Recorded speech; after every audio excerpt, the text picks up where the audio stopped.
Sometimes you find stuff that works for you, stuff that just clicks. Me and Marv always been like this. The jokes, the fun times, the seriousness, conversations that really rock the mind. So when we decided to put together the show, it was nothing else but what we just thought of ourselves. Cause the conversations are just real. It's just us talking. And you just put a microphone in between the two of us. I swear sometimes I think,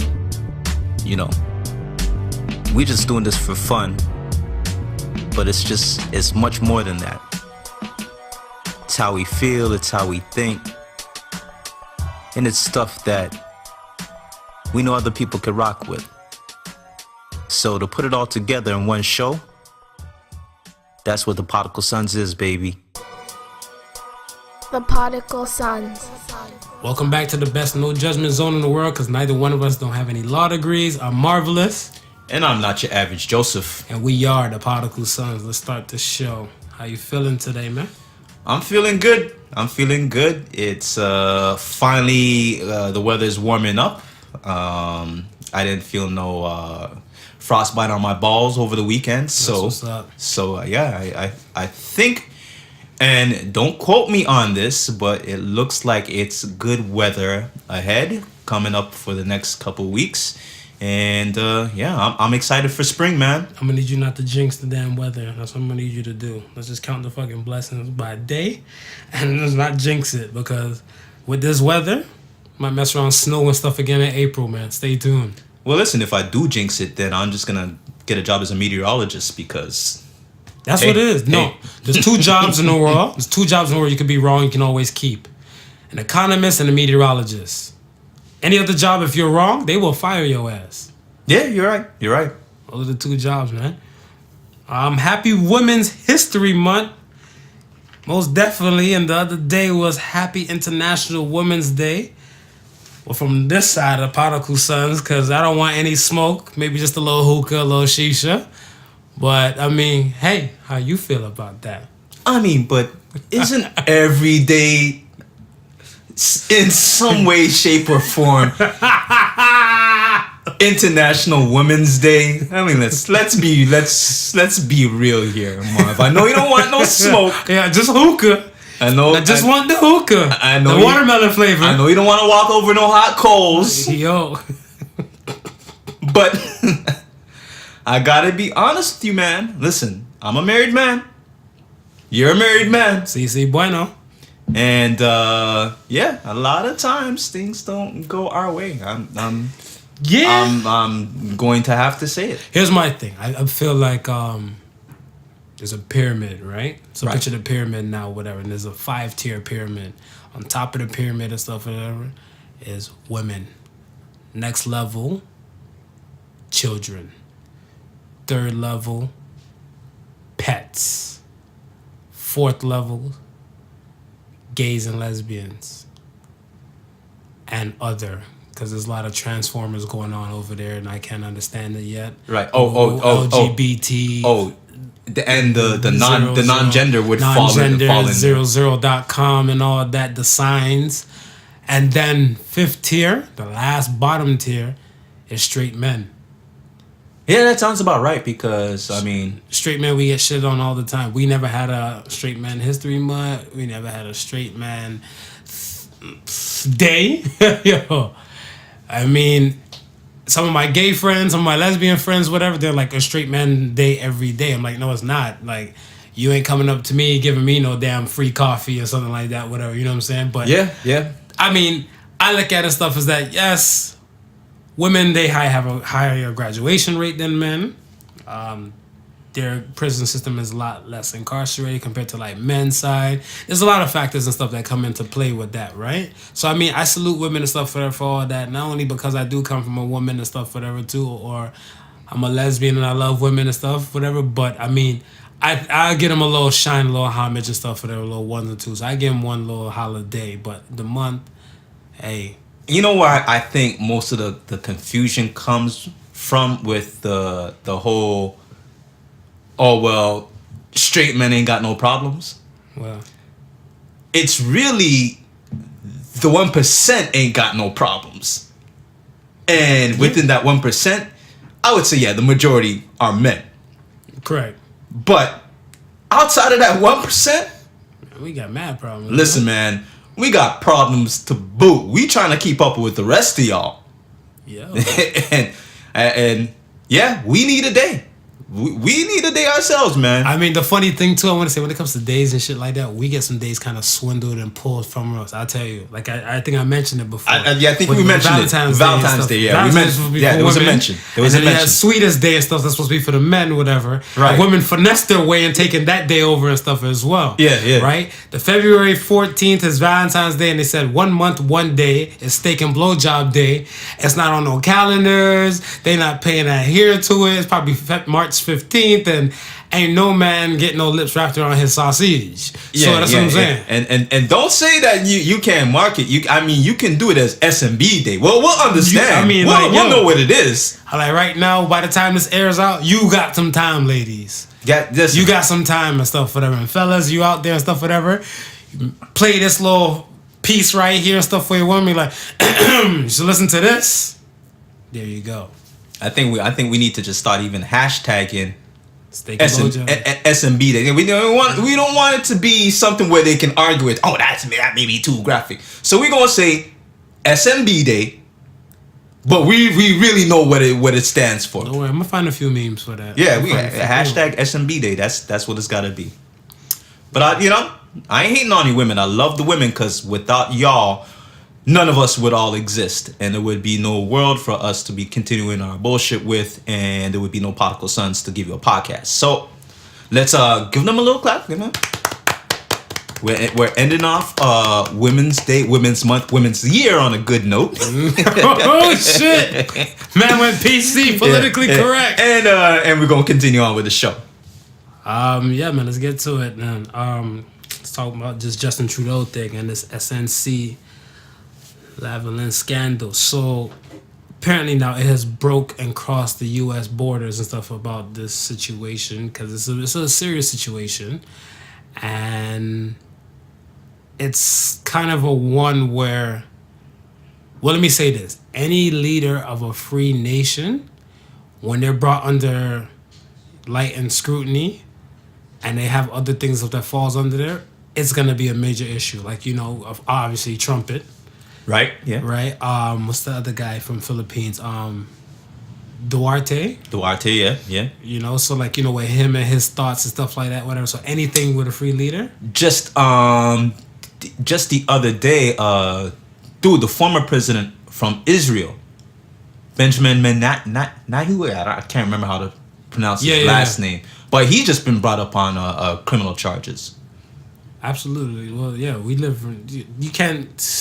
The times we live in now, whatever, you can't play out here, man. Nah, you definitely can't. You gotta be clean. So this is a funny thing you said that. I was talking to somebody the other day, and I told him, like, yo, when you turn 18, you gotta make sure for a fact what you doing is 100% proper, and you're willing to live with it. Yes. The reason why I said you have to live with it and stuff like that, because if you are not convicted of anything, are you okay and stuff with just living the fact that you were once this person? Because we state on the show all the time, growth and development. So you could be a different type of individual and stuff when you turn like from 18 to like 33. Yeah. But you have to make sure and stuff you're able to live with the things and stuff, whatever, because the truth is like the sun. You can't stop it from coming out. Nope, you can't. Right? You can't. And like they say, you could do 1,000 goods. It's the one bad that you'll be remembered for. Oh, hell yeah. What was that movie, man? It's the one bad you'll be remembered for, man. What's that movie? Is it Formula 51? No, Play It to the Bone. Play It to the Bone with Antonio Banderas and stuff, like the boxing movie and stuff for that. The man said there was a bridge builder in Italy that made like 18 of Italy's great bridges. Right. And my man sucked one dick. And he was known as Italy's greatest cocksucker. So they will hold you accountable for the one thing. Not the great 18 bridges that he did. Forget about that. He's just a famous cocksucker. So, I mean, like, when it comes down to it, like, whatever you're ready to do, hopefully you're ready to face the music and stuff whatever to it. Be good or bad, just hold your own and be held accountable for your own actions. But back to this this whole situation and stuff, whatever, with the scandal. So this scandal thing, I want to say, bit by bit, especially if you live in Canada, you're getting blips and pieces and stuff, whatever, of it coming out. Yeah, it's been about I would say maybe a month or a little bit less. Yeah, about like a month, because I want to say beginning of February. Right. It kind of caught a lot of steam. Yeah. So now it's really starting to get its international attention. And so now it's breaking lines stuff, whatever. So, basically, what is it? The company, the SNC, what they have given $48 million to the Liberian government for a decade now. For a decade. Right. From 2001 to 2011. Okay. And to have their hand and stuff into that kind of situation stuff, especially with the whole Gaddafi type of situation was ruling. There's a lot of fraud, corruption, crimes and stuff, whatever, within those lines, right? Right. But recently with the Trudeau government and stuff, whatever, because remember the cabinet, he cleaned up house when it came to the cabinet. Yes. Right? And no one understood why he just cleaned up the cabinet and stuff, whatever, just like that. Right, yeah. But then the little piece came in where, I believe October last year, they made a little change in the criminal code for, what is it? Deferred Prosecution Agreement, the DPA. Yeah. So they kind of made some crimes less harsh and stuff, whatever, for the companies, where the companies won't do the crime, but it'll make sure they just pay the fine. Right, yes. Right? Yeah. Now that game has changed because he kind of went in there, did a little cleanup and change up and stuff, whatever, and then everybody's giving him that waving, that Denzel finger. Oh, you motherfuckers! Yeah, one of that those waving fingers. So everybody and stuff is on pins and needles and stuff, whatever. Now, right? I mean, he gave a little statement this past Thursday, and he said, first of all, let me say this: I wasn't a fan of his opening little statement and remarks, because when the woman Jody Wilson Raybould, right, when she stepped down, she mentioned his name. Yes, yeah. And when everything started coming out about the company and everything, he tried to make it seem like he didn't know nothing about it. He didn't understand. He was no parts and no wares of it. Yeah. He didn't speak no kind of languages whatsoever and stuff, whatever. And then the statement is, I was not aware of the erosion of trust. Nigga. Listen, man. You knew what the hell was going on, man. I mean, you had her reappointed. Yeah. You started doing some cabinet shuffling. See, you got it. Whenever you see the cabinet start to shuffle, right, you got to start to question some things, because it's usually shuffling for two reasons. The person who they have in a specific role, they can't be trusted with that specific role. Right. And or a specific role needs somebody who you can put in and trust. Right. Right? So whenever you see cabinets start to shuffle, it's shuffling for a reason. It ain't shuffling because they trying to give people, chances all across the chances board.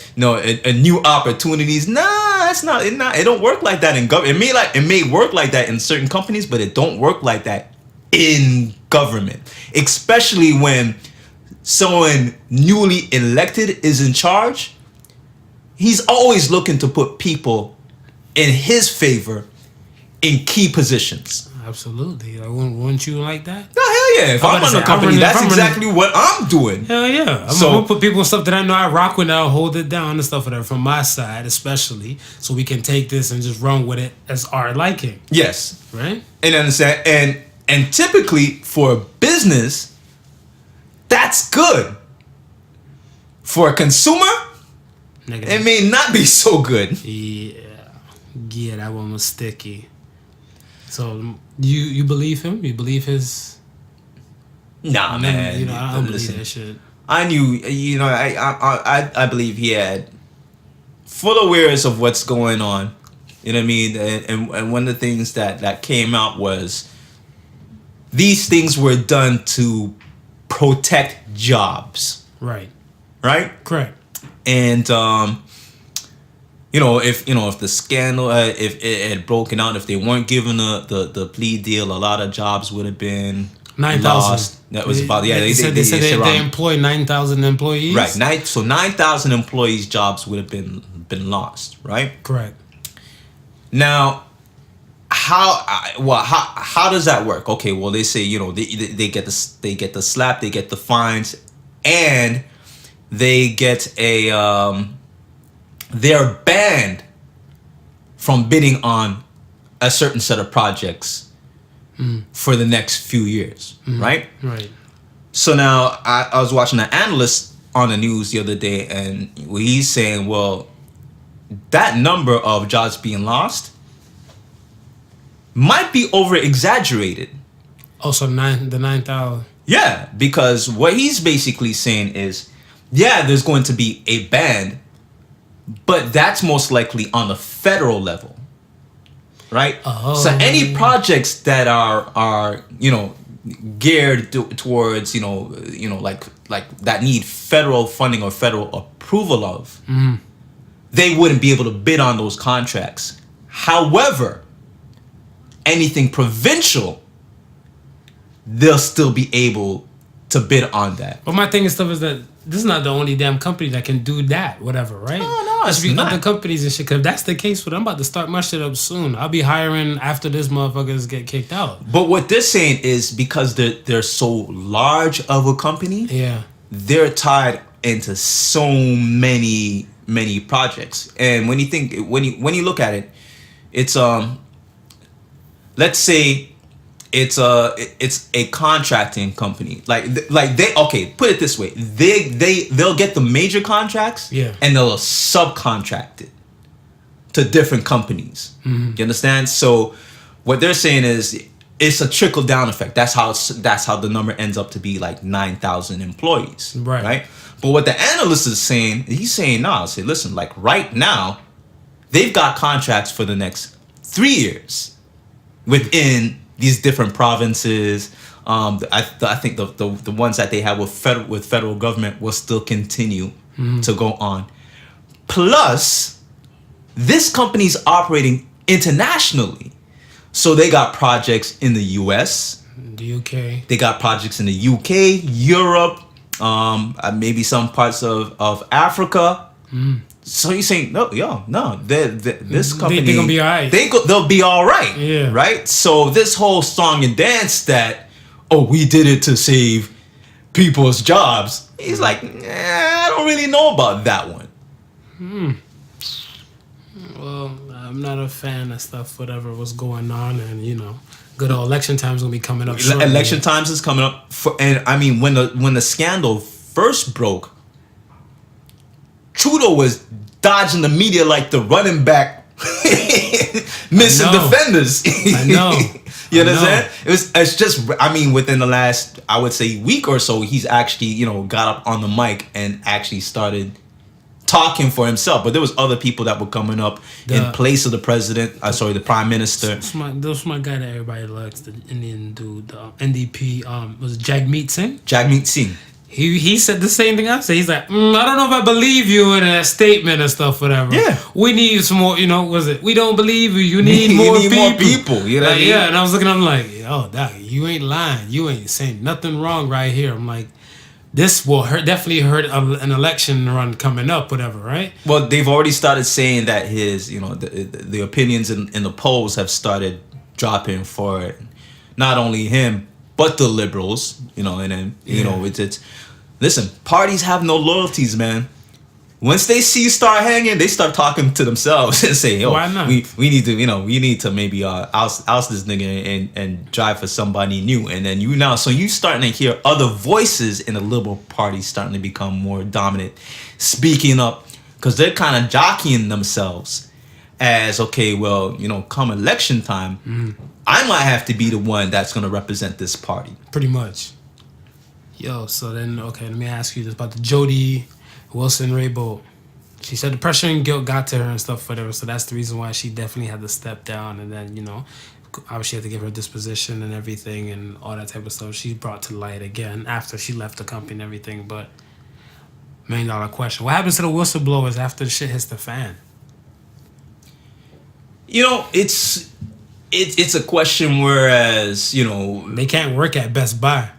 no, and they're not. They're not gonna work at Best Buy. You understand? It's funny how the inner workings of politics and big business kind of smooths everything out, because you're operating on that type of level. You meet players in other situations, in other companies and so forth like that. So you're good friends, you start rubbing shoulders with other people, and really all you gotta do is kind of lay low till the smoke blows over. Once the smoke blows over, now you start handing out your resumes to your friends that you know, To slide you in a few places. and they slide you into a few places, man. Well, you know what I mean? But if you known as a whistleblower, ain't anybody really gonna forget your face like that. But it's how the whistle is blown. You understand? What It's- is it blowing? What damn NFL whistle or a regular 2-finger whistle? Yeah, Like, because fuck you I mean, if listen, man, if it's an NFL whistle and you're in a situation where You get the yo, you yeah, get and one it's of a them. situation where you know what I mean, it calls for the NFL whistle, then sometimes they don't really hold you accountable for that, right? With You know, and you just calling a little attention to it. I can't blow a whistle with the damn 2-finger thing. I can't do that shit either, man. Yeah, I don't know. Those dudes I end up spitting on myself and everything. I look retarded. I look stupid as shit. Yeah, and they be doing it mad loud, like, you know, calling somebody in the Yeah. next county. See, I ain't about to do it. Yeah, I'm about to yeah, look no, at stupid. I'm not I gonna don't wanna embarrass spit myself mic. on the show I either. ain't gonna spit on the mic Yeah, and shit. we don't wanna spit on these But that's what I'm saying. Like, I don't know. I think, you know, they literally they start moving around, and it's, listen, I might have a company where you could say what the hell you want. It ain't gonna affect anything, you understand? So I just slide you in there because at the end of the day, you already you have a certain set of qualities Absolutely. that put you in that position in the first place, Facts. right? You just wasn't willing to play government ball. That's all. You know what I mean? And at the end of the day, it is what it is. Yeah, I guess your moral compass has to play a part and stuff in that as well, right? Moral compass, or let's be honest, it could be, if you think about it, it could be somebody or a company on a level that competes with SNC Right. that says, hey, listen, I know you know a few things. They've been playing dirty for a long time and keeping us out the contract bids. Let me slide some little information here. Oh. You know what I mean? I'm trying to Grease your finesse little it. pockets a little bit. And come on over, baby. Listen, I got somebody there's an opening over at this company that I know about that can slide you in perfectly. You're going to make a little bit more money. You understand? So don't worry about that. I just need for you to expose this. So, you know what I mean? Politics is, you know, it's Also, that's you answered the question there. That's what happens to the whistleblowers. yeah.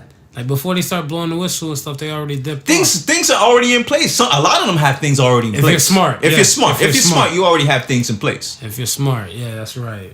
Okay, I can see that. I see that. I definitely see that now. Okay. Next thing, let's get to this R. Kelly shit. First and foremost, let me just state this. The R. Kelly crying face from that video with Gayle King Yeah. has officially killed the Michael Jordan crying meme in my head. Yeah, it's been replaced. In my head, like, if you send me a Michael Jordan crying meme, it means nothing and stuff, whatever. Because that don't look like R. Kelly's eyes, like they shrank smaller and everything like that. His face is super wet and, ew. Listen, that Jordan crying meme, it lived a long time. Now it's man. time to put it to bed. It lived a long time. I it's think time we to put can it put to that one to bed and Replace replace it it with with R. R. Kelly. But I told you a few episodes back when I told you, I've been waiting for the memes to come out. Once these memes come dropping, I can remember back then when the old sex tape came out with it. Yeah. We were in meme time. Yeah, no, you're right. Wait for the memes to drop. I'm just waiting for that. I told somebody something like, what'd you come here for? And so I came in for the chips, the dip, juice, and the memes. And somebody started dying laughing and stuff. I'm like, yo, the memes just make things hot now. Listen, man, and it's they're getting so damn good at it, man. It's not just the memes, it's the videos, and it's instantaneous. Oh, they don't wait for the fuckery. I mean, the Gayle interview, at an hour after the Gayle interview, They DJ'd it. You heard the DJs? Man, they was remixing, cutting it up. You know, had the clips on blast. I'm like, wow. Yo, I seen the one with. Listen, hold on. Don't mean to cut you, but I seen the memes before the actual interview. Really? Yeah. Okay, so here's the thing. So when it came, for the folks and stuff that don't know, R. Kelly had an interview with Gayle King from CBS in the morning, right? And what happened and stuff is that they leaked a preview of it on, I believe, the Tuesday. Right. On, I think, CBS Nightly News. So they leaked a preview saying, like, you know, tune in, I believe, Wednesday morning and Thursday morning, because it was a 2-part thing that they were going to put out there and stuff whatever in the world. So they just leaked a little piece, right? Mm-hmm. Yeah. And a little 1-part piece, the guy spoke about it from the CBS Nightly News, and then another piece of it, whatever. And then they're like, the rest you'll see in the morning. Right. So people even took that piece. Yeah. And was getting ready and started remixing and stuff, whatever, right? So like they had a full Tuesday night to put their 1s and 2s together. So they're just like, okay, I just gotta wake up tomorrow and see this shit unfold, right? Mm-hmm.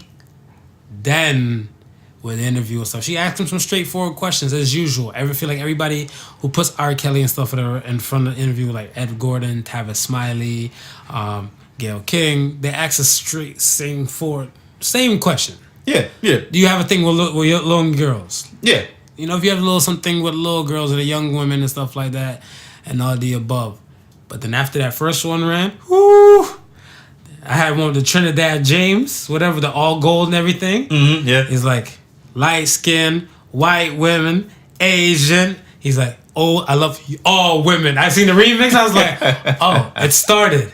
I'm like, y'all ain't giving time to get the full interview. No. The interview itself no time to get full interviews. Was 80 minutes long. Oh, word. Okay. It was 80 minutes long and stuff for that. So that was a long ass interview. Yeah. But they just took those little small pieces and stuff and ran with it. And then he got tight. He got in type of his bag and in his feelings and everything and stuff. But my thing and stuff is that if you know you messed up and you know you really want a second chance, whatever, you're going to do whatever it takes. You're going to cry. You're going to say whatever, you know, whatever to help you make look, you know, better. Of course. Right? Especially when you know that the trial hasn't happened yet. Absolutely. So you can't be out there looking guilty as hell. You got to be out there trying to, you know what I mean, give that impression of that, hey, you know, maybe he is telling the truth, or maybe he is innocent. But I mean, there's a lot of things that you gotta try to erase to even come to a level of equality and saying, okay, it could go either way. Because right now, it don't matter what you say. True. You understand? You're the underdog right now at this point. Well, yeah, because I mean, we live in victim culture now. I feel like that's where we are. We're in victim culture now. So a lot of times stuff, whatever, if somebody, like, it's a state that they're a victim of something, whatever, and if they say they're a victim of you, no one gives a fuck about what you gotta say. No. Until it comes down to, like, I guess the court dance. Yes. Right? Because anything you say and stuff, whatever, it just something to be some kind of reflection and stuff, whatever. Right? Look at Bill Cosby. When that one Cosby meme and stuff, whatever, about the whole his special sauce that he makes, right? Whatever, from the show. Yeah. It's like, my sauce has an effect on people. Yeah. They didn't give a damn about there was no court cases ready, but they had those things circulating, so like they don't really care too much until you're brought to court. Right. So I mean, there's a lot of little to and fro in between that.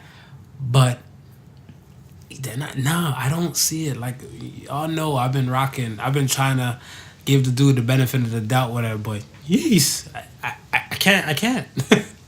There's no growth and development, man. I can't. At this point, there is, I mean, so much testimony. And like I said, the I ain't see the second videotape, but the first videotape I sure as hell seen. You understand? So, in my eyes, I can form a certain opinion based off of what I see. Correct. Right? Whether or not it's correct is another thing. But in my eyes, it was R. Kelly, no doubt. and a prepubescent teen. You understand? And that's just how I see it. So just based off of that, for me, he's guilty of that, because that's what I've seen with my own eyes. Anything else involving any other the women, I can't speak upon, because I have not seen any physical evidence. Correct. It's just at that point, he said, she said. Do you really want to see any evidence though? Because I'm about to say, you about to be slap. You better watch that bitch with like an IP blocker and all the above, because that's child pornography at its finest right there now, boy. Well, no, it would kick in this door that fast for you. Listen, at this point now, you can't really touch it. But I'm talking when it first dropped. Listen, man, that was bootleg sent. That was sitting on the sidewalks with every other bootleg movie. Goddamn right. So that's how I got to see it. They had bootleg booty talks and everything and stuff right next to it. That was right there. Got the Kells tape. Now, you better watch the thing on the low. But if you watch on the low, I'm praying for you. So now, we had the Kells going to court, and he had a documentary. We had the Mike Jacksons going to court and having a documentary. Yeah. When will we have a Jeffrey Epstein, a Harvey Weinstein, Woody Allen, or even Elvis? Since Elvis is dead, since Mike Jackson is dead, let's keep the same energy with this. Let's keep the same energy.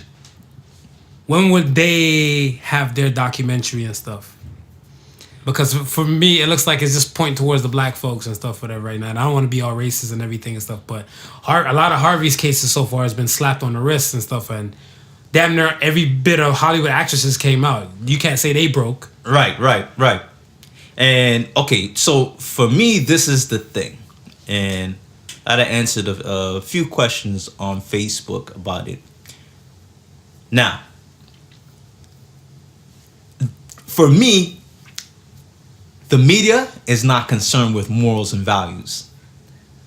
The media is concerned with a good narrative and monetary gain. Facts. Right? Okay, so I'm going to put it like this. If you know next week there's going to be a Woody Allen documentary, how many of the people who watched the R. Kelly documentary you feel or believe is going to turn around and watch the Woody Allen documentary? On a scale of 1 to 10, I want to say probably about maybe like 2-3%. 2-3%, right? Yeah. 2 out of 3. Yeah. So now, for the media, is it really worth it to them? No, but we do live in victim culture, and it's just a thing where they can flip the narrative, right, and just ask a simple question and stuff, whatever. Woody Allen raised his wife when she was adopted, right, to him and Mia Farrow, right, at a tender age, under double digits, wait for her to get old enough, divorce Mia Farrow, and marry her. Right. Would you like for this to happen to you or your daughter? And if the media just spunt it like that, whatever, yes, the media, whatever media outlet that might bring out that question and stuff, whatever, might get some static, but I'm pretty sure heads would fucking turn. Yeah, but how much heads would really turn, though? How much heads... Listen, the effect of R. Kelly, what we're seeing is because so many people for so many years was heavily invested in R. Kelly, right? Yeah. Go ahead, go. Ask the average black person on the street what movie Woody Allen did. Ooh. Let me ask you what movie Woody Allen did.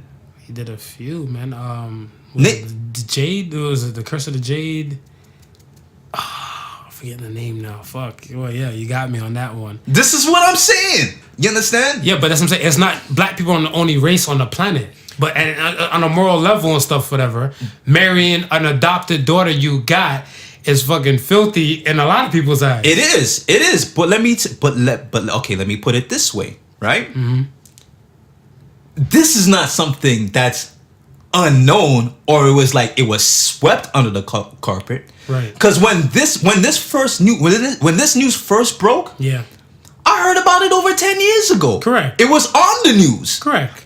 People didn't give a shit. Correct. Right, but that's what I'm saying. They weren't living in victim culture and stuff for now, or those type of things and stuff now. I guess now we're, like I said, we're in different times. We're looking at like way back when you didn't have to wear your seatbelt. Right. You know what I'm saying? Yeah. You want to get a ticket for not wearing your seatbelt. Now we know better, and now the laws are implemented now. They're like, hey, if you're not click it, you get a ticket. Right. So that's what I'm saying. Now they're gonna look at some old cases, because that's what it is. All it is doing is resurrection of the past. Yeah. Brought to the present day, like a cold case file, Yeah. and being dealt with. So that's what I'm saying. When are they gonna deal with these people and stuff for that as a cold case file? Mike Jack's body is dead and gone off the earth.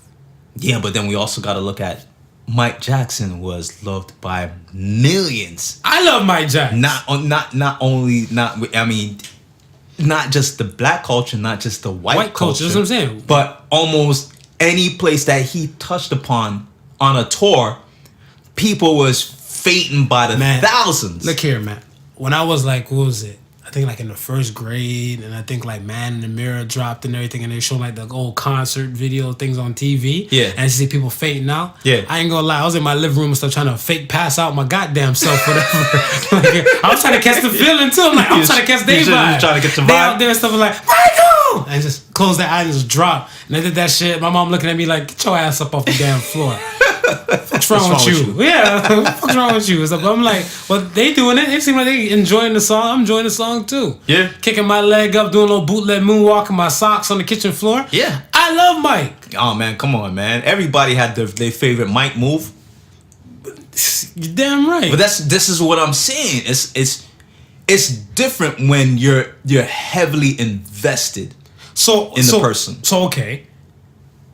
People are heavily invested into Elvis Presley. They have bootleg Elvises all over Vegas. Okay, now that documentary, I can see people tuning into. Okay. Right? Okay. Right. No. Okay. Now we talking about something. I would say anything that was dominant in pop culture, maybe at that time, and then stood the test of time, is what people will be amped to find out a more. Let's rock with the Elvis, because the funny thing too, I always heard some things about Elvis, how somebody, I don't know, I gotta see if I can catch an interview somewhere like that, but they said Elvis said the only thing he likes black is his shoes. And then I heard another rumor that Elvis had like a little KKK in him and stuff, whatever. Never seen him rock a white hoodie yet, but you know, like that was it. Like they were saying some statements and stuff like that. Then when I heard he married Priscilla at a tender age and everything, and everybody looked like this was like a nothing because Jerry Lewis did it. Yeah. A lot of them were doing this stuff back then. Yeah. And I was looking like, okay, Mike Jackson's dead and gone. Why y'all ain't making no documentary on Elvis? Yeah. Like, yo, Elvis was the pop culture guy. Mike Jackson was the pop culture guy. Do you think it may have to do with the type of crime? Do you think that could be a situation? Because as we have often said, back then it wasn't unheard of. Mm-hmm. And it wasn't looked at no way for an older man to be with a young chick. To be with a young chick. Mm-hmm. Versus what Michael's being accused for. He's being accused for straight up sexual assault on young boys. Okay.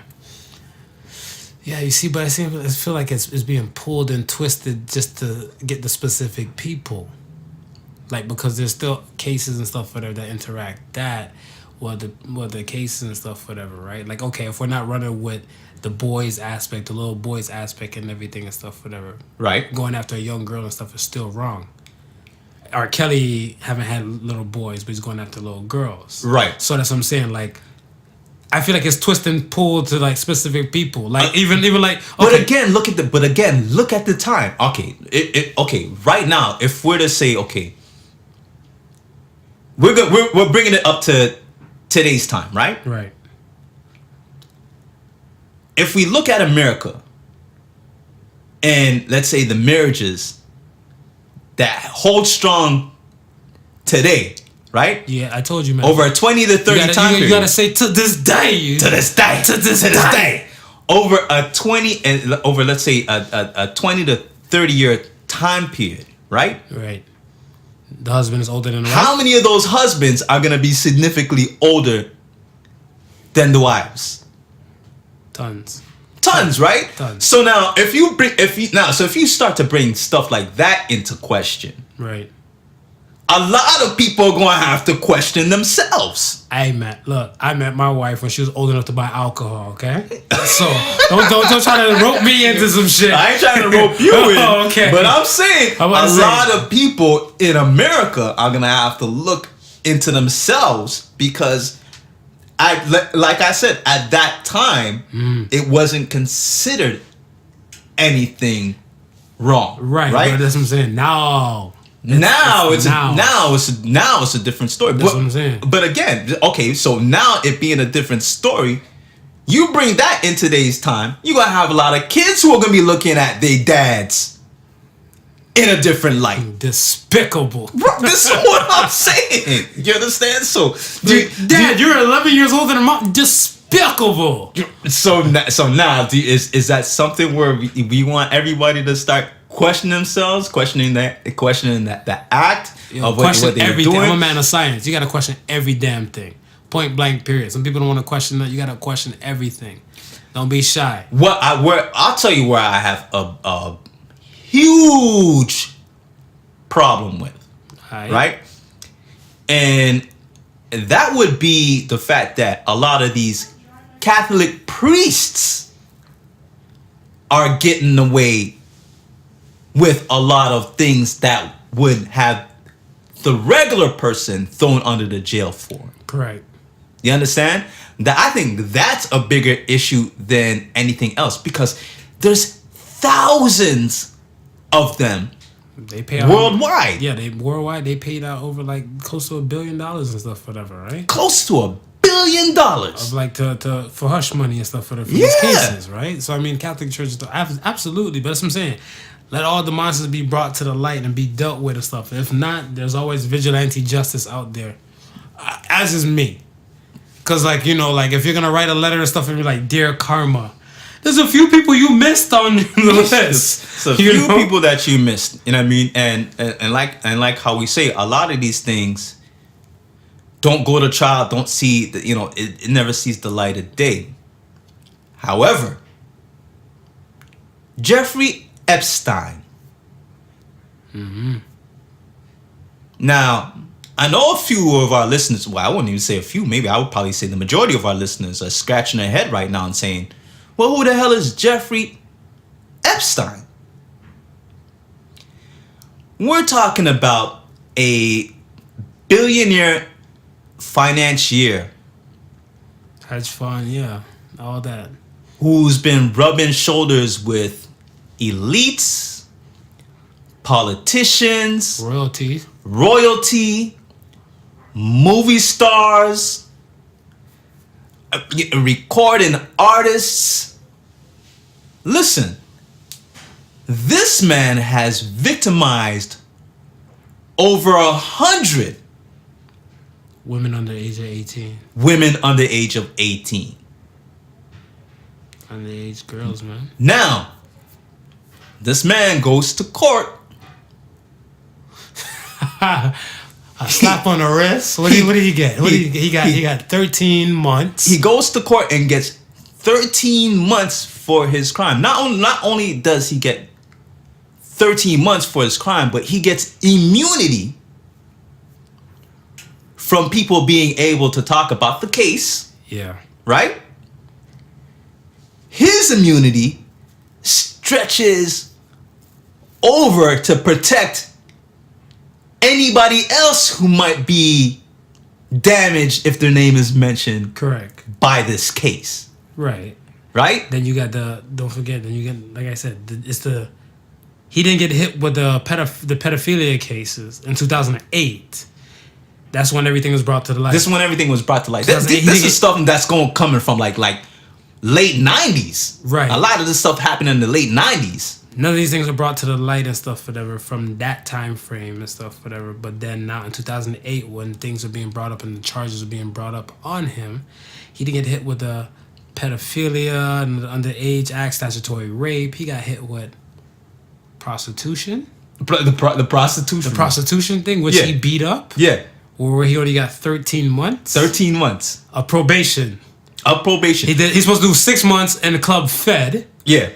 And out of the 6 months in club fed, he literally spent like 1 full day there, and he was allowed to leave for 12 hours and to come back to sleep in club. Yeah. So how was that? How that was achieved? Oh, he was allowed 16-hour day work permits. Yes, with female visitors. So could you imagine now? You wake up in your cell in the morning. Your cell that's on the wing of the jail that ain't nobody else in. Yeah, he had his own wing, right? He had his own wing in the jail, right? So you wake up in the morning, you brush your teeth, you get your suit already, right? Right. You put your suit on already. So you swap out the prison jumpsuit. You swap out the prison jumpsuit, you put your suit on, right? And you got a car. You tell Rick, because you know all the guards by their first name. Rick, yeah, I'm gonna need you to open up my cell because I'm going to work now. Rick says okay, opens up the cell, and you walk out. And you slide off and drive off. You drive off. You go do your shit. Who knows what you're doing, but it's under the guise of work. You have 16 hours of freedom. Then you come back later on in the nighttime, take off your suit, put on your prison pajamas, because at that point they pajamas. Put on your prison pajamas, lie down for a couple hours, and get ready to go to work the next day. Yeah. Yeah.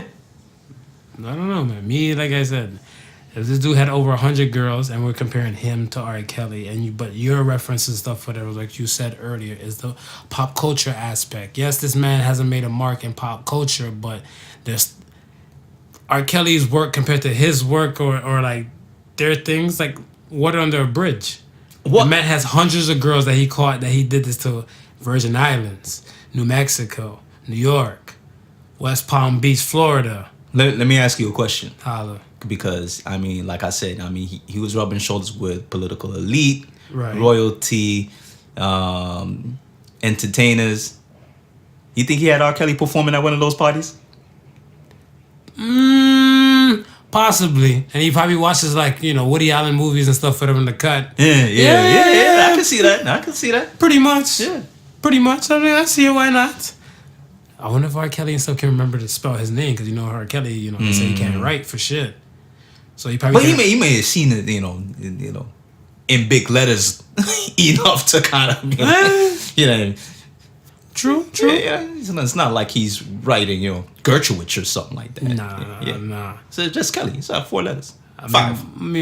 But there's other monsters and stuff to be brought to light and brought to the prison and stuff for that. To close on that, whatever. Guys, don't sleep, man. Money talks and bullshit runs track meets. That's it. Yeah, and that's the gist of it, man. I was having this discussion with a friend on IG, and I was saying, listen, how many people that you know, guilty or not, if they had a bomb-ass lawyer, would beat their charges? And then I flipped it and I said, all right, now, how many people do we know of, guilty or not, had a bomb-ass lawyer and beat their charges? Just that simple, man. It's that simple. Money runs the cut, yo. You listen. I have to. If you out here and you do a crime and you can't afford like a lawyer and you gotta get legal aid, yo, to the king and queens and stuff out there listening and stuff, whatever, get your coins, man. I'll tell you this, whatever. I seen this photo of a fat older dude in like a little tight ass dark colored Speedo with some slim brunette with big tits and little collagen lips, and he's kind of holding her in the beach, swinging her around, and the thing says, when your son asks you why should he stay in school, show him this photo. When your daughter asks why should she stay in school, show her this damn photo. Show her this photo. To let you know, be like, yo, son, as long as you get paper, you can get a chick like this. Yeah. And you can show the girl, be like, yo, if you don't get your paper, you'll be with a dude like this. Yeah, yeah. So, straight across the board, but that be that. So, and that girl, like, IG model stats. Oh, IG model. It's an IG model from, was it Azerbaijan? Okay. She sold her virginity for $2.7 million. Lottery. Jackpot. To make her mom proud. To make her mom proud? That's what we doing out here? Yeah. But okay. That's what we doing out here? Okay, so she's 23 years old, right? Yeah. She's 23 years old and stuff, whatever. And girlie sold it and stuff, whatever, to a Japanese businessman. So there's a website called CinderellaEscorts.com. Yeah, and there's a few of them. There's a few. But Cinderella Escorts ran this one, whatever, right? This is the highest paid one, whatever, right? Okay. So, and Cinderella Escorts, they take 20% cut off whatever the final bid is. So a Japanese businessman won. Second place for the second highest bid was to a lawyer based out of London. Okay. And third was a soccer player in Germany. So now the second and third get anything? No. They just kept their money. They just keep the coins. They keep the coins. They probably just got to jerk off to a few IG photos. Yeah. You get a signed. She take one of those IG photos. She make it like a real picture and she sign it and she send it off. Thank you for trying. Thank you for your support. Yeah. Unfortunately, you get to step your money up next time and stuff, whatever, right? So I'm like, how the fuck you gonna sell your pussy for $2.7 million and say you'll make your mom proud? But then I start thinking about it when I start mulling over and stuff with me, whatever. Right? I start saying stuff. I'm like, okay, she said she's gonna buy her mom a house. Right. Whatever. Yeah. Move her out of there and stuff, whatever. She wants to run like a little animal shelter, and she wants to take her mom on a world tour to see the world and everything like that. So I'm like, that money will go some places. And the girl's 23. So I mean, think about it. Like, if your daughter is 23 and she's still a virgin, that's a hand clap in itself, though. In today's time, that's clapping, man. In today's time, that's clapping. Like, these girls are probably some of these kids are probably already fucking from middle school. Yeah, but they have a doctor though. So the Cinderella Escorts, they have a doctor to verify to make sure the hymen is intact. All right. So I was about to say now is there a way of do they verify that she's still a virgin and you getting the fresh goods or they're making sure you're getting the fresh goods and everything like that. But I checked out the website. These women out here be doing Kegels. No, so here's a joke. I used to date a girl and stuff whatever who was Muslim descent, right? And most of the Muslim women and stuff like that gotta be virgins, right? When they get married. So I'm looking at stuff like that. Me, the dirtbag that I was and stuff, I knocked it down, right? But I came to that discussion and stuff, and I'm like, I thought you're supposed to be virgins for your man. And baby girl told me, she's like, oh, well, on the internet, sometimes on eBay, might be on Amazon now, because this was back then. She said that they have artificial hymens that they sell. Artificial hymens. What the fuck? Yeah, so they slip it up in the vagina. Yeah. And a little bit of poking and pressure will pop it, and it'll look like the girl lost her virginity and stuff, whatever. So it's like a food coloring little bootleg blood come out and is leaking out and stuff, whatever. So then to the guy, he's like, yes, I got the virgin. Well, like, nah, they singing Ray J. I hit it first. You got fish, not catfish. You got fish. You got that fish. You got fish because like you thought you had a virgin. No, you got. Boy, you were wrong. For $25, she got her a bootleg hymen. If all the ladies out there and stuff, whatever, if you want to prove a case to a dude, whatever, it was $25 when I seen it back then. Yeah, it probably might be a little bit cheaper now. It might have gone up. You might get a 3-pack for $25. It might have gone up with all this little Cinderella bullshit going on. That's true. You understand? Because like I said, there's a lot of sites doing this, and not a lot of these sites can afford a verifying doctor. Mm-mm. So y'all might be getting fished. You might get fished out here, man. It's rough out here in these streets. So you better pray to God for that, man. Yo. So okay. So now that she got cake, right? Yeah. And she world famous for how she got her cake. Correct. Right? the boyfriend now, the new boyfriend, the dude. It's like Sugar daddy, man. Has to be a sugar daddy. it has to be a sugar daddy. Has to be a sugar daddy. But she got cake. Yeah, but she don't want to tap into all her money. If she's smart, she want to tap into all her money. Yeah. Right? Yeah. So, I mean, if she's smart, she'll go into that dude's little money. Say sugar daddy's money. See if he's dropping like, let's say 2 racks a month. 2 racks US a month and everything. Take up little poses, little trips and everything like that and everything.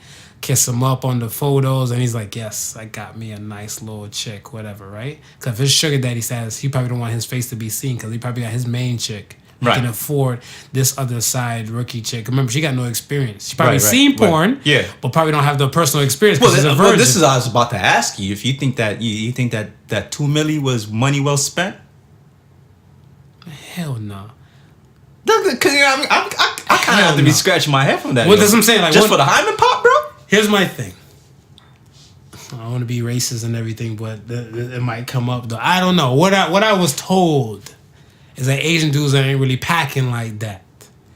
So if they're not really packing like that or stuff, whatever, and say he got like 2 inches and strong, you could probably re-gift that damn thing and sell it for another next little lower bit, maybe like for $1 million change because the hymen ain't really ruined. Let me tell you something, man. Let me tell you something, man.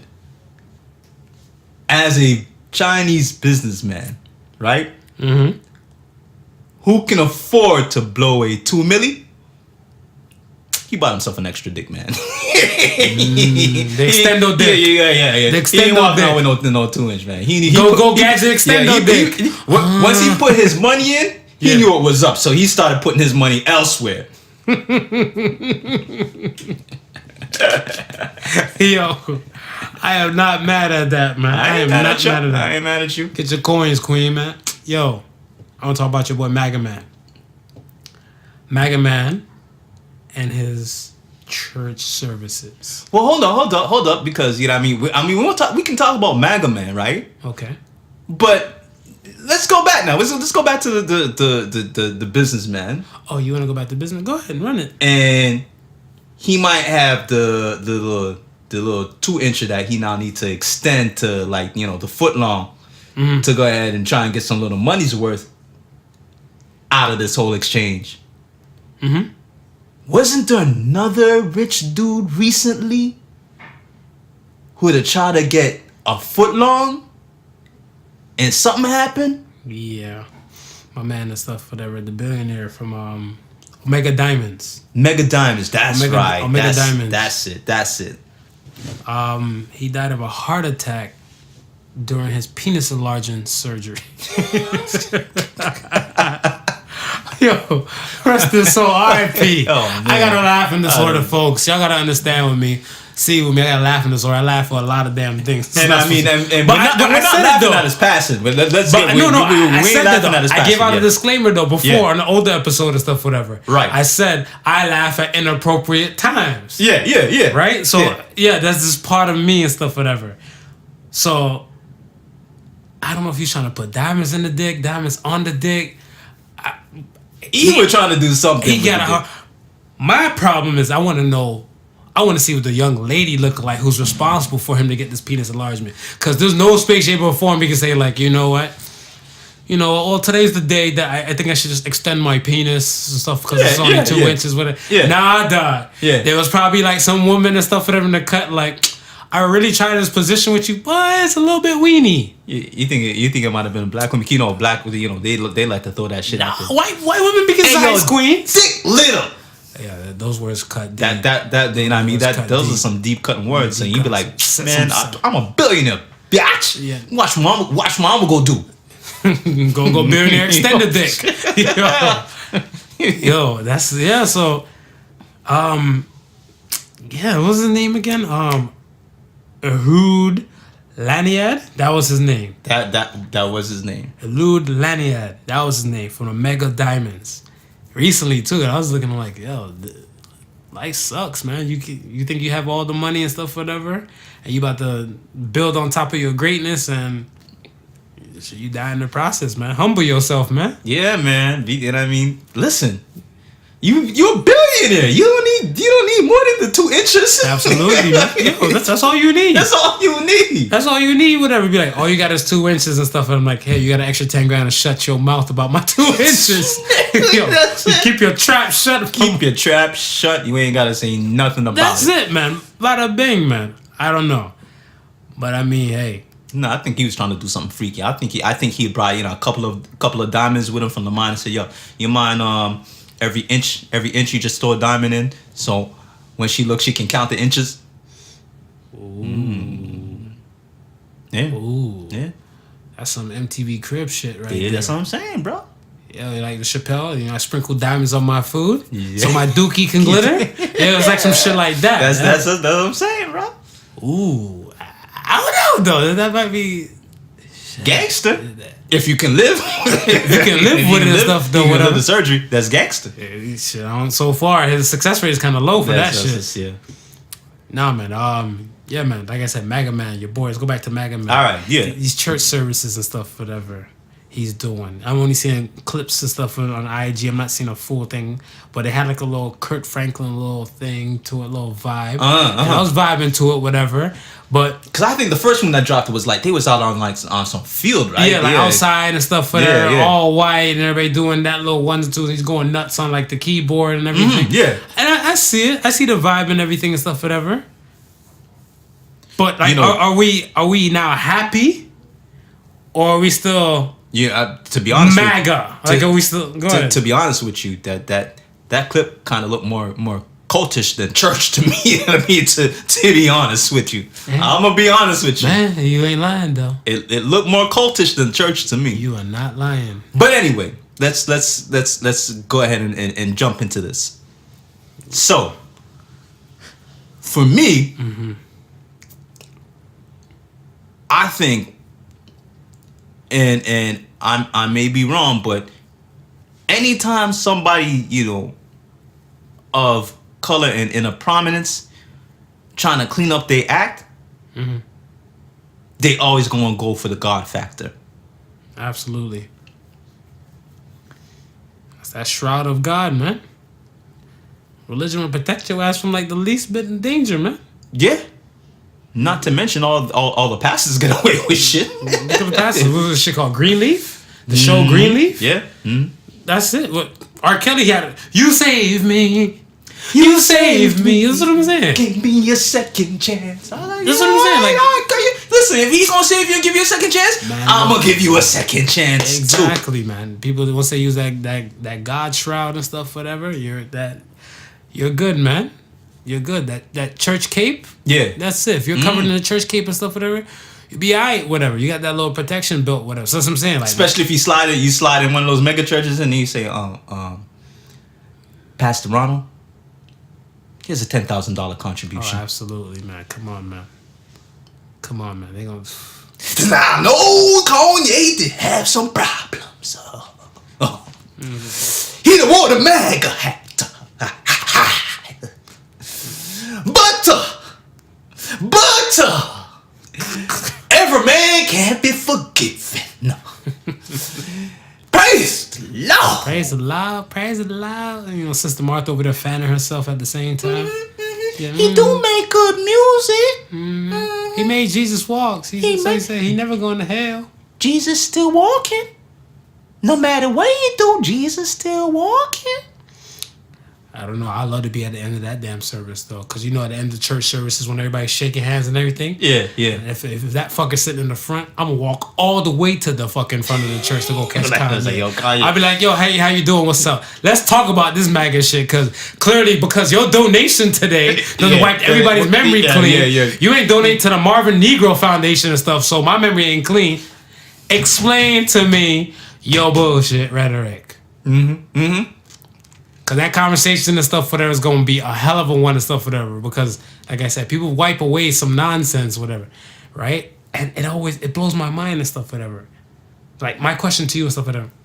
Are black people the most forgiving or the most forgetful race on the planet? I think that we're the most forgiving. Yeah. Why? Cause we let bullshit slide, man. That's why. I don't think we're forgetful. Cause we got elephant brains. We will remember a lot of shit. Mm-hmm. You understand? But listen, we either looking the other way from a financial gain standpoint, or we looking the other way from a feel good standpoint. You can make us feel good.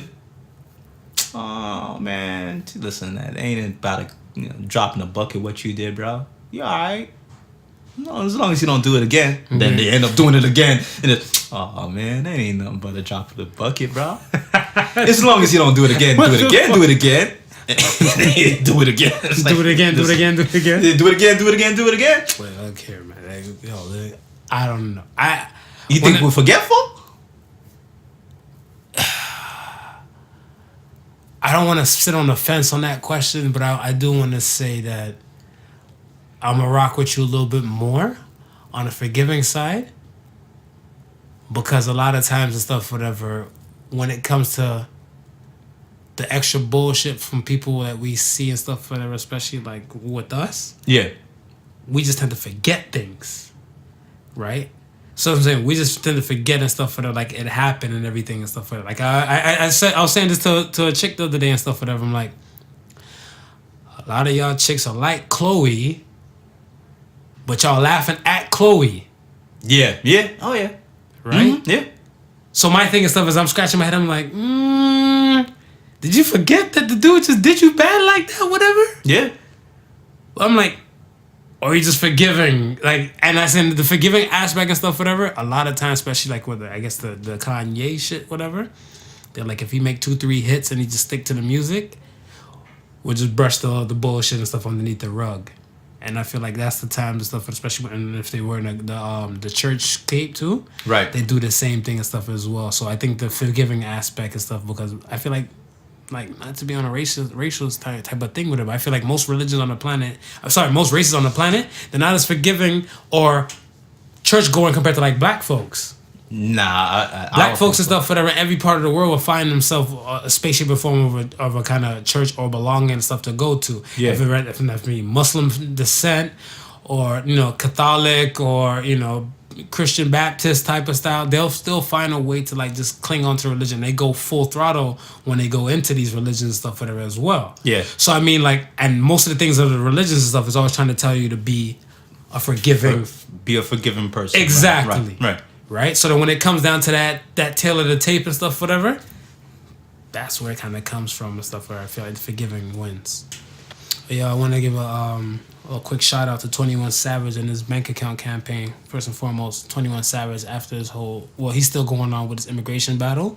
So salute to you, your prayers and our prayers and thoughts and stuff, whatever, from this side. Hopefully it gets to you and the peoples and the powers that be and stuff, whatever. But I like the fact he has this thing called a bank account campaign. Yeah. Before we jump into that real quick, I just want to give a special shout out to a listener and friend of the show, Catherine Sutherland, because she's actually trying to set up a thing where people who can't afford bail. Yeah. She's trying to set up a little like a little GoFundMe thing where, they review certain cases, and if it's viable or not, you know what I mean, they'll help you out with your bill and stuff like that. You know what I mean? So I just want to give her a quick shout out because she had to do a little quick research to see like if there was anything like that was set up in Canada, and she couldn't find anything. So she's taking it up upon herself to try and set up something like that. So it's still in its infancy phases. We've been beatboxing back and forth. It's gotta start somewhere. And I said, you know what? I commend you for starting it. Let's try and iron it out in a way where people can see it has a transparency to it. People can see what's going on. They don't think that they just donate and blindly and it only solely go to Jamal who robbed a couple grocery stores. It's actually going to help out people who are really in a specific bind and can't find any other way of raising bail. A lot of times when you see people come up with bail, it's usually family members and friends who are, regardless of not if they believe you're innocent or guilty, they gonna have your back. in a certain way, and not a lot of people have that, and then they just get caught up in the system. We seen this being brought to light with the whole Jay-Z documentary, but yeah, I mean, it happens in a lot of places. So kudos again. Well, you know, when she starts getting things up and running, I think it's a very positive cause. We'll try and help her raise a little bit more awareness of it. But I thought that, you know, it'd be just a nice little piece to drop in before we go into the whole 21 Savage and what he's doing.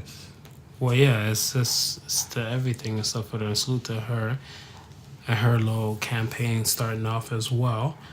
But his campaign is taking like younger kids, right, and trying to school them to the dynamics of like business. Like no matter if you're trying to be a rapper or whatever kind of thing, you need to start utilizing your money, your resources, and your funds, and kind of help set up something for you where then the banks can help work for you to build yourself from credit wise to school loans, so you don't live too much on the government side. Yeah. It's a little bit more affordable when you're done. Yeah. So I'm a fan for that. Whatever. I'm a fan of that sure, aspect. 100%. Same thing with Kat's thing. I'm a fan for that and stuff for them as well. Whatever. But I feel like he was already on line to do things like that and stuff before this whole immigration ICE situation took place. Yeah. Yeah. Right? And I wanted to say, like, with him being released, he kind of just jumped right back to the proceedings and stuff and everything. But I feel like, you know, the government and stuff, whatever, watches these type of celebrities and stuff, whatever, on the angles where they can have a time to get at them and stuff, whatever. So my thing and stuff is, do you think that the government plots against celebrities that help the less fortunate? Yeah, you know what? It's a good question, and I think, first and foremost, I think they watch everybody and anybody. Celebrities a bit more than maybe the average Joe. Right. Simply because they are in the public eye and they stand a chance to influence a lot of people.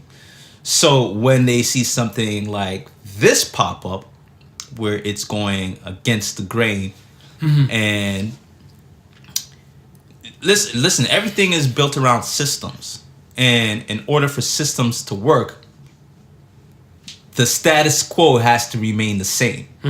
So when somebody comes in and says, hey, this is what you can do to change the status quo, now it starts affecting the system. Right? Right. Powerful people don't want that. They don't want their money being messed up anyway, sorts of how. They want it to continue on exactly how it's been continuing on for years. So if now you're trying to teach these little kids independence, that they need the banks less, and the more independent they become, Right. the more less they need the banks, it's an interruption to the banking system. So yeah, people are gonna be out there watching and looking at that. True, but I feel like even like in today's times stuff for there, you need the banks more often and more than everything and stuff for there, because especially like when it comes to like, look at the proof and the proofs in the pudding when it comes to like the sales and shit, like Black Friday shoppings or online shoppings and stuff. That's gone through the roof now. Yeah. So I mean, at the end of the day and stuff for there, a lot of times, even if you want to buy set item or set particular thing and it's over there in California, how often are you gonna say you're gonna fly yourself out there in California and pick it up yourself? The banks are these type of leading institutions that kind of are there, but I want to say it's the knowledge and implement the fact that it's making people want to say, quote unquote, woke. Yeah. I think that's the issue. Okay. I think that's the issue and stuff, whatever. What they're getting is because they're looking like, we just need you to get up, 9 to 5, rat race, bring ass back home and stuff, and repeat the process again. Yeah. To keep you in line. Yeah.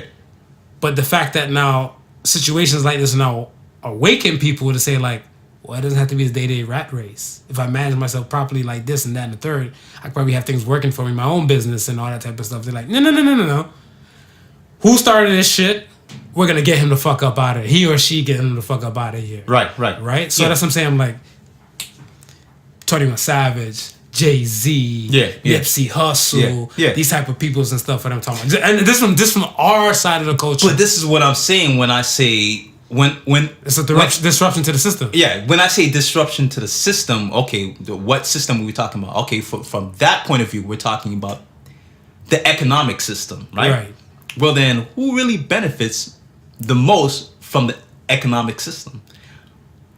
The banking cartels, right? So again, we're not banking cartels. Yeah, that's what they are. The banking cartels. So again, we're not. They don't have an El Chapo. They have an El Guapo. They have an El Guapo, you know, and sitting down Okay. and saying, "Listen, man, you teaching these kids to be. You're teaching them how to be independent. You're teaching them how to now not need a 9 to 5 to make these coins. While you're teaching them not to need these 9 to 5 to make these coins, and they make these coins.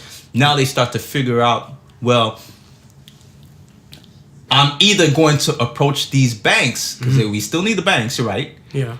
There's either two ways I'm going to approach the banks. It's either from a partnership perspective or a servitude perspective, right? Because I can go get these loans and be in debt to them for the rest of my life. Right. Or I can work out a situation where they gonna lend me some money and I'm gonna use this money to do business, but at the end of the day, I can just pay out that loan and be totally be A-okay. Right.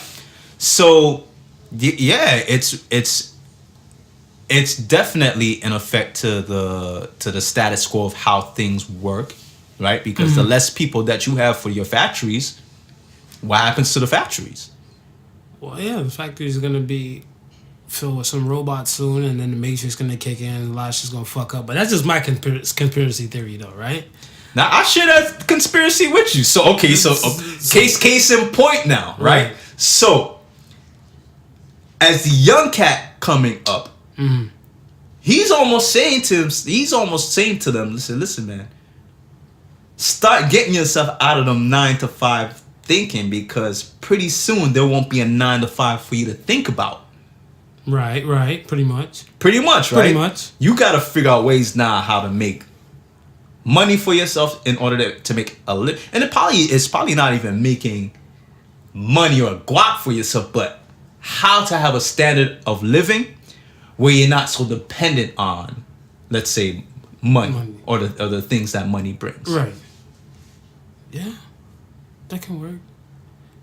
Well, that's a Podical Son theory right there, man. I mean, it's in an ideal world, we want to go about that things and stuff just like that, right? Yeah. But I mean, process is a slow progress, and vice versa. But I feel like we would get there, but we just have to change our thinking. Yes. And I mean, a lot of people and stuff that have a similar thinking and stuff like, I just got to wake up and do this, look forward to the weekend, repeat the process until retirement. Right. And then you have the other innovators and stuff that say, you know what, life isn't always like this. It could be another format. And they try something else and they get somewhere better, right? Yeah. So, I mean, in time, man. This is conspiracy theory, man. I gotta watch this one dude on YouTube. And he had said, this is madness. Y'all are working way too hard. We're working way too hard. And he's like, first of all, I ain't getting married for shit. Right? Okay.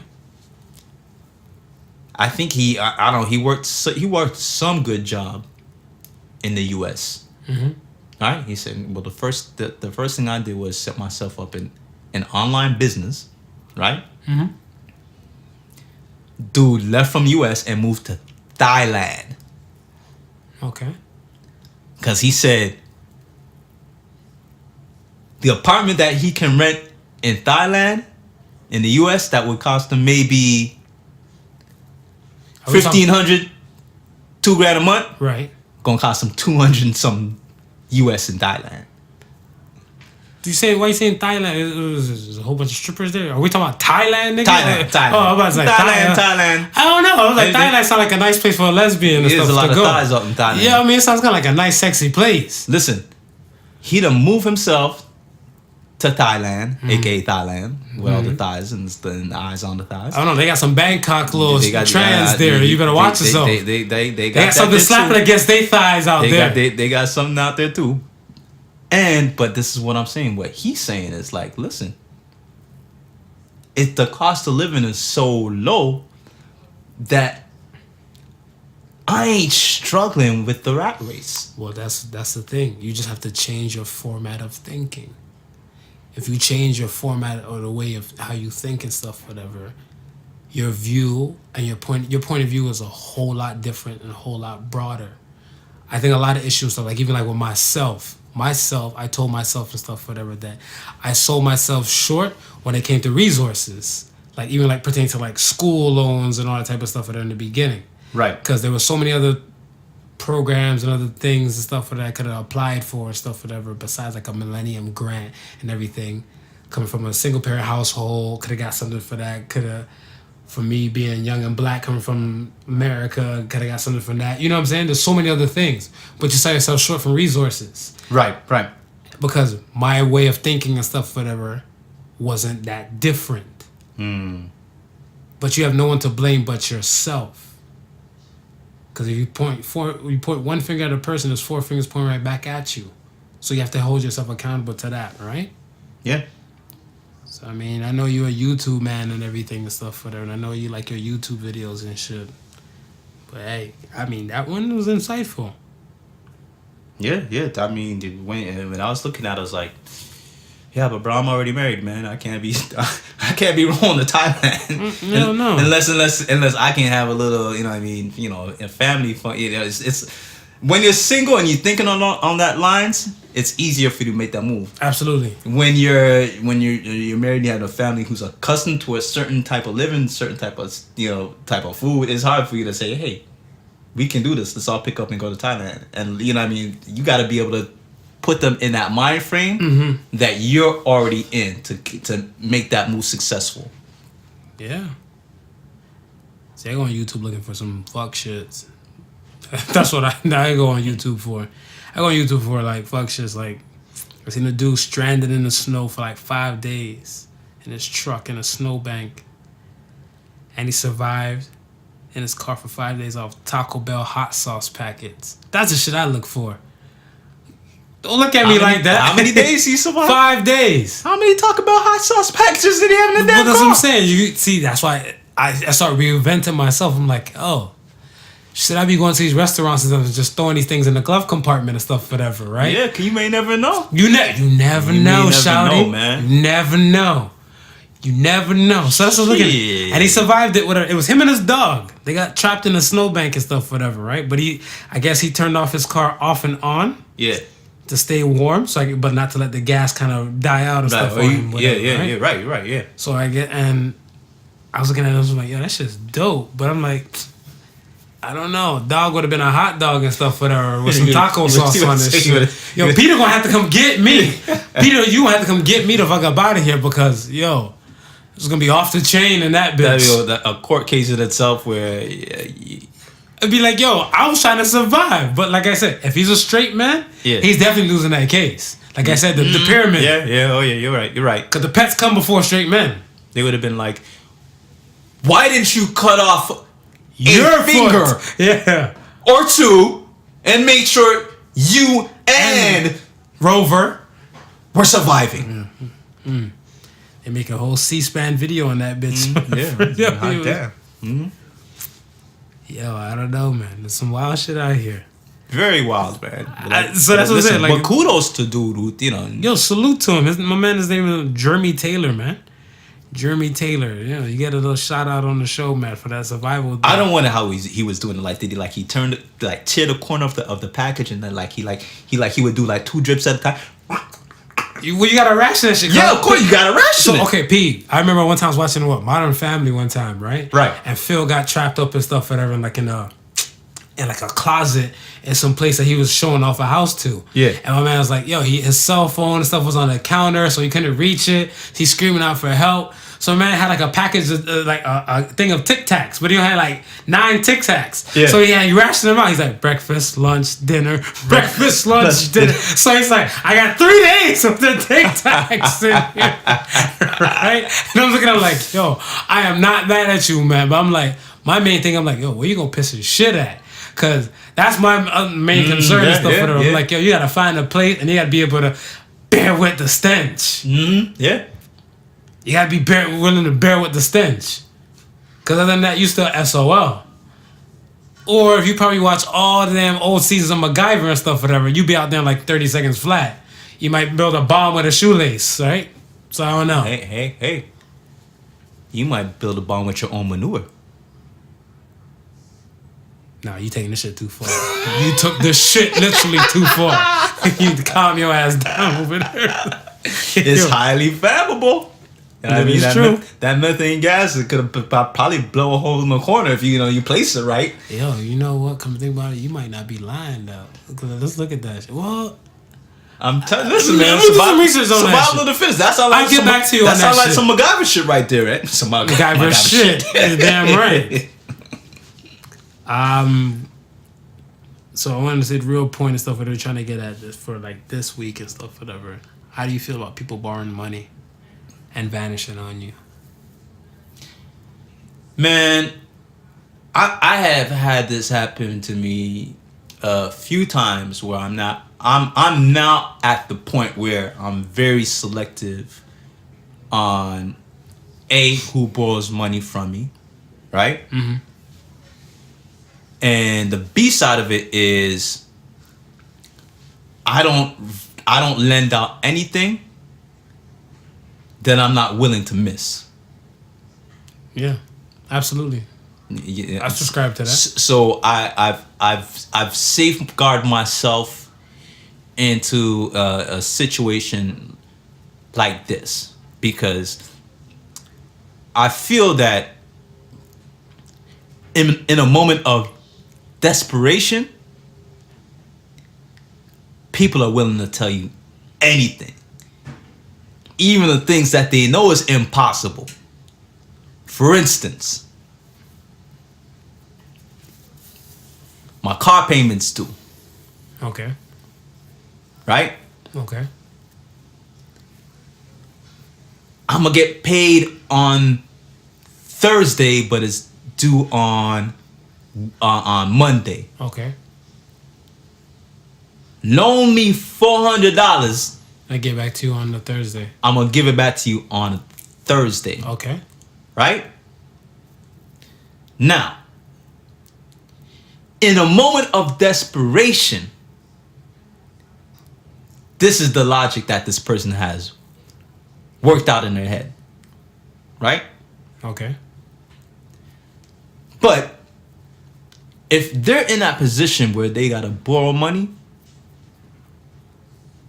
that to me means they ain't had no extra spare money laying around for anything. True. So come Thursday, they're at that decision now whether to pay you back that $400 and short something else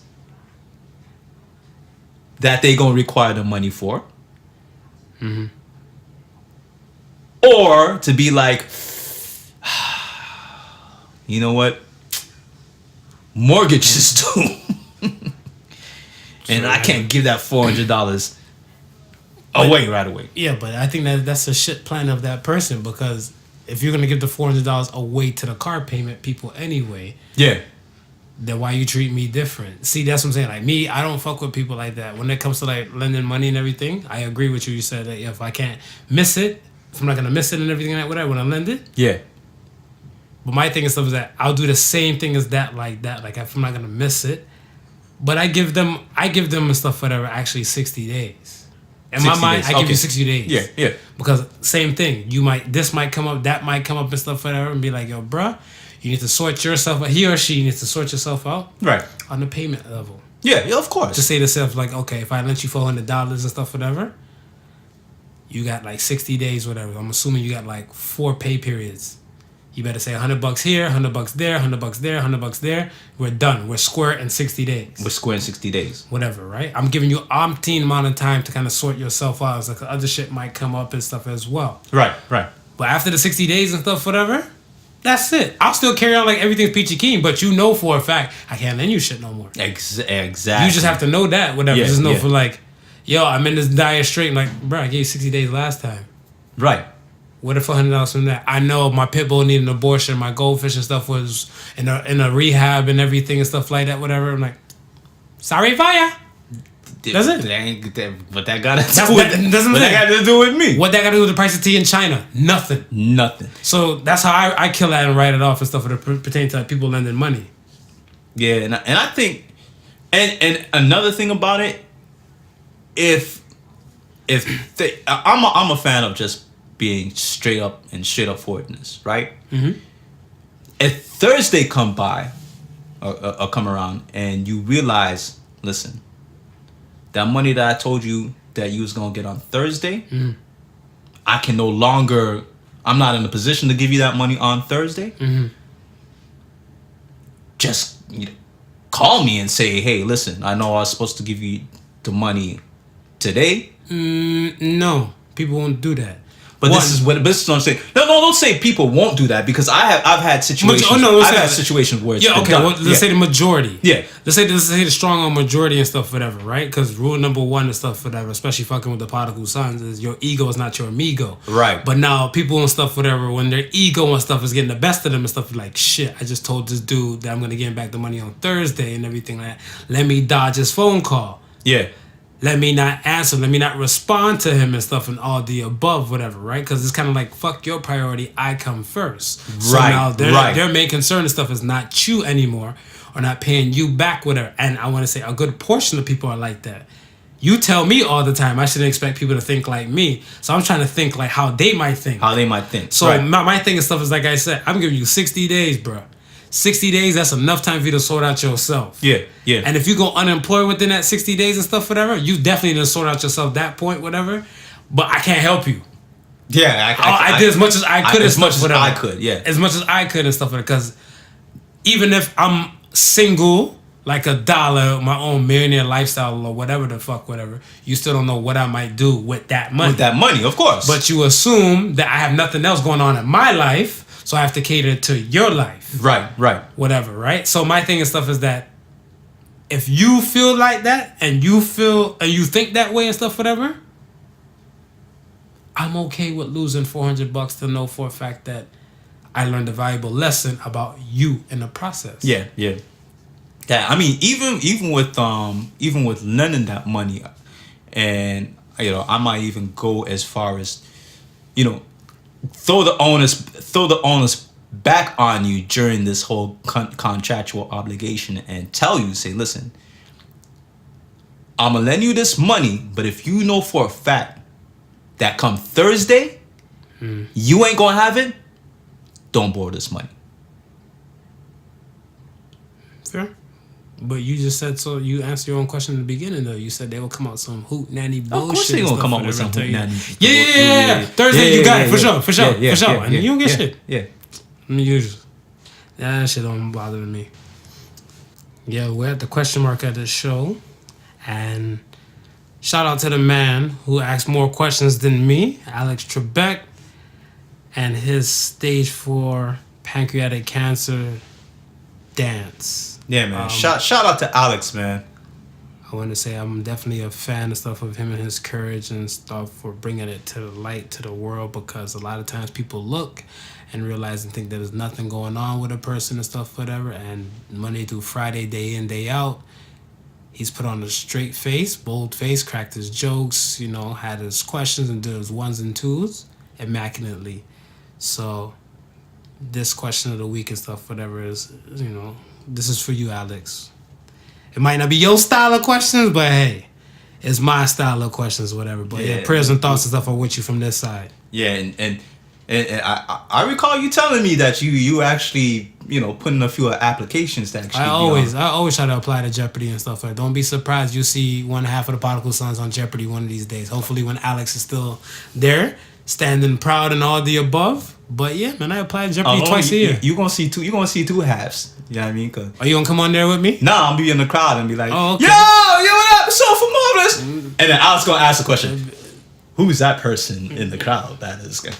Don't worry, you'll get that segment after the first commercial. They'll be like, so we heard somebody making a lot of noise and stuff. And I'm like, that's my co-host from our podcast show, Alex. That is correct. It's called the Podical Sons. Yes. Podical Sons. You were like, poppycock. The show that talks about pop culture and the goings and happenings around the world and you're gonna jump out. Who is Podical Sons? That's correct. $4,000. Goddamn right. Yo, so question of the week is, if having sex for money makes you a hoe, then having sex for free makes you a what? A charity case. I see a lot of answers to that. That's poetic. Let's not snap to that. I think the best answer I got was a philanthropist. A philanthropist. That was very insightful. Yeah. Very insightful. I can see that. I can see that. Because my thing and stuff is that I think we attack, I want to say, the chicks and stuff that are putting a price on their, their action satisfaction moments and everything like that, whatever. But most of the time and stuff, whatever, the whole sex act and stuff, whatever, ain't really a freebie kind of dance. No, right? No. Not unless if you want those great silver tongue specialists where you can just talk your way into free sex. Yeah. Then you're that rare case where I'm not talking about you. Yeah. Whatever, right? Yeah. But I feel like other than that and stuff, whatever, like, yo, if you gotta pay for it, you pay for it in some space, shape, or form. But even the silver tongue is not a form of monetary value. Because I mean, you spitting game. That game got to be worth something. It's getting you goods though. Yeah, it's getting you goods. It's but bartering. It's not like you just shut up and said, and it came to you. No. But you're bartering. See, and that's you what I'm bartering? saying. When you're bartering, you're not really spending any dollars. Okay, I got you. Whatever, I got right? you. I think you're just bartering and stuff with it, and you're not spending any dollars. So we're looking at like either coochie for free or coochie for a fee. Coochie for a fee, man. I feel like most of the cases and stuff for coochie is with it for a fee. That's just me. I seen this stuff for that, but I spoke to a few female friends and stuff, whatever, and relatives and stuff as well. Yeah. And they said they gave away a few freebies. Oh yeah. You ever got a freebie before? We'll do that. You got freebie? Yeah. I never got a freebie before. You never got a freebie before? No. See, the way I was raised with it, my mom told me never to go holler at a chick with your two dry hands. Right. So you got to go there with at least something. So if I'm bringing a bottle, I'm spending money. If I'm going to order us food, I'm spending money. If I'm taking you out to dinner, I'm spending money. So I never got a freebie one. Listen, man. Have not been fortunate with that. I got a freebie and homemade lunch. God damn. Hey, what can I say? Sometimes you just got it. Not all heroes wear capes. Not all heroes wear capes or tights, for that matter. But I guess the cape in this matter would be the bed sheets and stuff, whatever, for you. You fucking slut. Tie that bad boy around my neck and start running around the bedroom. Yeah! Yo, that was the question, man. I got a lot of static, a lot of jokes and stuff, whatever. So salute to all the peoples and stuff, whatever. And shout out to whoever came up with the answer, philanthropist. Philanthropist.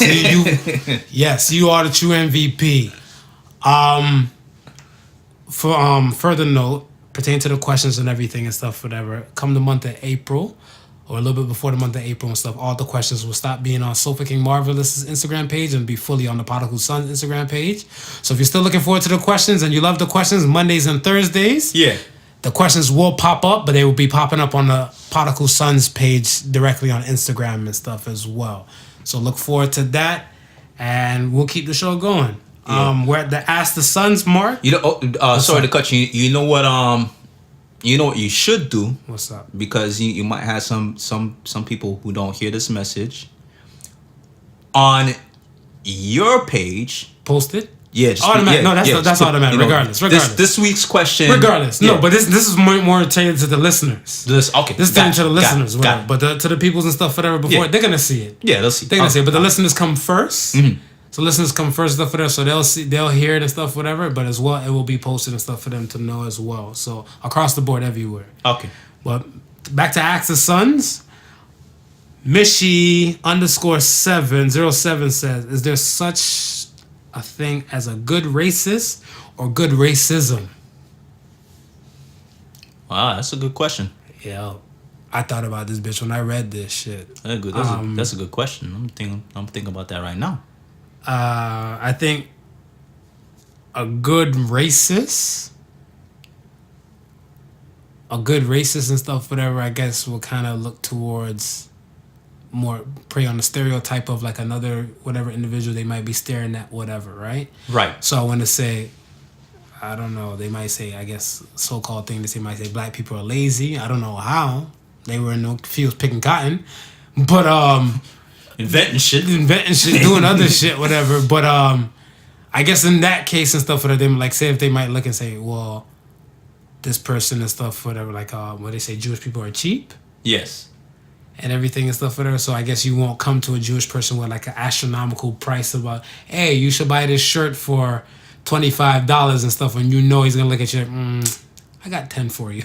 yeah. So I don't know if that might be an aspect and stuff, whatever. But good racism and stuff, whatever. I don't think racism and stuff could be good across the board, good or bad. I think it's more bad than good, whatever. But if I have yet to see it, like, bring it to me. Yeah, I would like an example of good racism, so I can kind of have a gauge, because I haven't seen it. I haven't seen it either. You know what I mean? So it's Bring it's me an hard example. It's hard to say.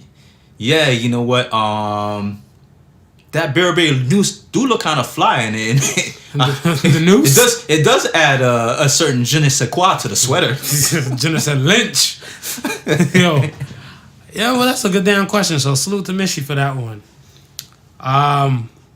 One King One _ said, if you got a hold of the new Kel's video sex tape first, Yeah. do you bribe him or take it to the cops? Another good question. See, because of my moral standings, I'm gonna take it to the cops. But this guy right here. Why your butt was continue, man. I don't know fuck. I'm gonna try to sell it to the cops first. I'm gonna bootleg that bitch. You I'm gonna gonna tell bootleg you real quick. I ain't even gonna watch it. I'm gonna if it came on a DVD format, I'm gonna bootleg the shit out of that thing. Yeah. I'm gonna go to internet cafe, new name, new user, upload that bitch, whatever, and walk away and don't look back. And don't look back. And then I'm gonna take the original shit to the cops and stuff and say like, look here, that was it. So I'm gonna see if I can get some coins off that dummy account, whatever. If I can't, go. That's it, man. Look here, Kel's got some money. Kel's got some money. If he got fans breaking bail for him and stuff, whatever, he got some funds and stuff for them to cut. So, Would you think you'd be able to sell it to a fan? nah, man, the fan would give him a freebie puss, whatever for that. No, Like some guy trying to look at it. Somebody who trying to keep Kels from going, cause they already bailing his ass out. Maybe a fan not trying to keep making go in. They be like, I'll buy that out for you. He'll be a dummy. He just smash it, break it, burn it. Don't look back, whatever. And learn from the fact, whatever. You got to keep the memories all in your head, and pray your dimension don't come out and rock your ass. And you start snitching on yourself I actually might probably try to go to the news outlets first. before you go to the cops. Yeah, cause they gonna try and buy it from you, and then eventually turn it over to the cops. Well done. I like that. You're right. Yeah, that's what I think. I'll do that. I sell it to the news people first, whatever. Peg this thing. She says, do guys care if the girl doesn't swallow? I don't really care for swallowing. Listen, I don't think after the orgasm we forget about everything. To be honest, it doesn't. To me, it doesn't come off as like a. I don't know. It doesn't come off as a turn on to me and stuff. Whatever. I just look at it and stuff. I'm like, take a little artwork on the body. A little skeet, little Picasso. Yeah, I mean, let me try to write my name. Yeah, little artwork and get a little wipe, little wipe or two and stuff. Whatever, and that's it, man. Do you think during the orgasm, do you think you'd still have the body control to write your name? Or you might be like, Hell no. That's just gonna look like a damn doctor's signature. It's be a doctor signing prescription. He's a skeet. And they're like, da-da-da-da. That's it. Listen, I mean, if she ain't trying to get, her clothes dirty and nothing stuck to her hair or anything like that, and she want to slurp, swallow, that's on her. Good to the last drop. I have no preference. Good to the last drop. Either or. Yeah, that's true. that show is gonna be over right there. So if how you want to finish the show, you want to run to the wash, all in the toilets. That's up to you. That's up to you. That's up to you. That's it for this week, man. All right. Oh wait. I think I may have So Say the Sun sitting in the cut. Let me just look real quick, and we'll drop a little bit of knowledge before we let the show go. All right? Go All ahead. right, so this week we got live your dreams long enough and eventually they will turn into reality. So Say the Suns? So Say the Suns. All right. Okay.